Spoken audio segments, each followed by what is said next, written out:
Полицијата истражува кој ги испратил лажните дојави за бомби во 47 училишта во Скопје и Куманово. Заканите за поставени експлозивни направи пристигнале вчера околу 18 часот на електронските адреси. Училиштата беа испразнети, а по проверките полицијата информираше дека се лажни.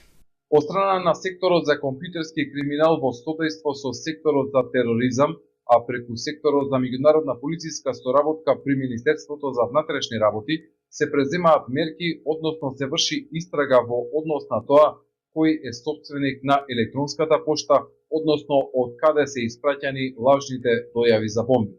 Професорката од Факултетот за безбедност, Светлана Николовска, смета дека мотивот е да се трне вниманието од изборната трка. А сега баш во изборен период да се тргне внимание од нешто. Нели вниманието од овие политички превирања, зборења, трки, избори, не знам што, се со цел да се скрене вниманието на јавноста, еве има и други облици, има облици на загрозување на безбедноста. И сега ја ова од мој аспект, и то полицијата сигурно го направила, значи во кој временски интервал се пуштени мејловите. Се со цел да се види дали е во исто време, дали е во краток временски период, подолго временски период, дали се пуштени мејлови со иста содржина, дали се разликуваат по содржината. Сето тоа треба да се утврди. Николовска истакнува дека по серијата лажни дојави во минатото, МВР има оперативен план за брзо реагирање во вакви случаи. Се со цел брзо и ефикасно да се провери пријавата и да се смири јавноста. Последниве години имаше повеќе бранови на лажни дојави на бомби, најчесто во основни и средни училишта.